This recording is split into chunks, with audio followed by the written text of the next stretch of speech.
Mr. Chairman. Administrator Regan, thank you for being here today.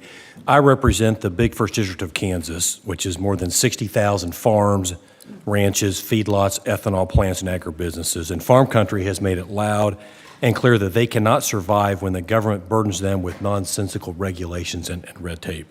Administrator Regan, I'm especially concerned with your proposed revisions to the proposed interim decision for atrazine, a herbicide primarily used on corn and sorghum for weed control, and a key tool for farming on more than 72% of the corn acres in my district, which is the western two-thirds of Kansas.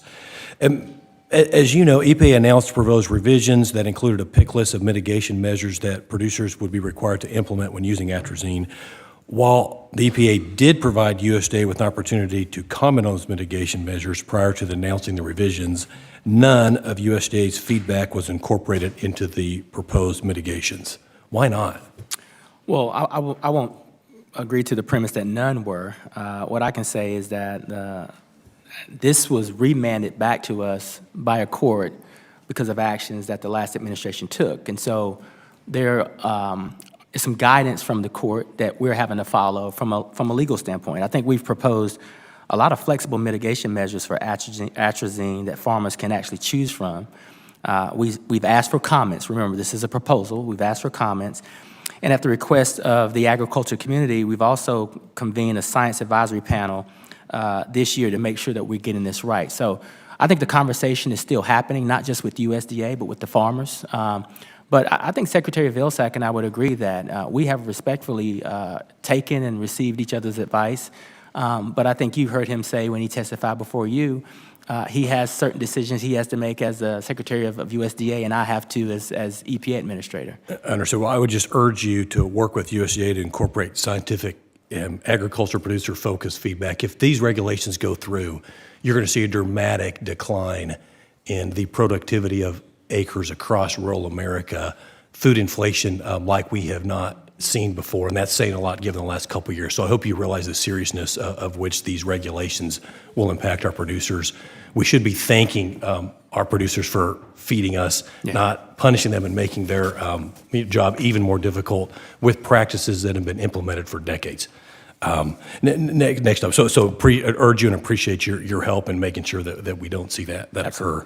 And also, and this has been mentioned a little bit before, EPA's recent announcement on the delay of summer sales of E15 in several states, and you discussed why it's waiting for 2024 instead of implementing in 2023.